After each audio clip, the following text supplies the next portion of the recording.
नमस्कार, मी मनस्वी कुंटे. आज आम्ही तुमच्या समोर एक छोटंसं कथानक सादर करणार आहोत. आई ग, अरे तू पुन्हा माझ्यावर नेहमीसारखा पडलास. तुला दिसत नाही? डोळ्यात ते शेणाचे गोळे नुसतं. तू लांब राहू नको माझ्यापासून. माझी काही चूक नाहीये, त्या माणसांनीच मला तुझ्यावर टाकलं. तुझी पण म्हणा काय चूक, माफ कर मला. मलाही माफ कर. हे बघ, माझं तुझ्याशी काही वैर नाही, पण आपलं वेगळं राहणं समाजाच्या हिताचं आहे. अरे पण हीच गोष्ट या समाजाला प्रमुख आहे, त्याला आपण तरी काय करणार? तेही बरोबरच आहे म्हणा. अरे काय झालं?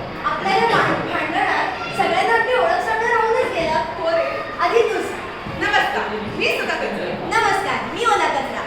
आम्ही खरं तर चांगले मित्र आहोत, पण आम्हाला या सगळ्या माणसांनी जुळ्या भावंडांप्रमाणे एकत्र टाकले. कुठेही पहा, कधीही पहा, आम्ही नेहमी एकत्रच आहोत. तसं आपल्या देशात सर्वात जास्त कचरा कुठे होत असतो? माझ्या माहितीप्रमाणे आपल्या देशात सर्वात जास्त कचरा नवी दिल्लीत होतो. आणि आपल्या मुंबईत किती होत असेल? 7,025 टन. बापरे बाप, एवढा कचरा. काय म्हणायचं? अरे ते बघ,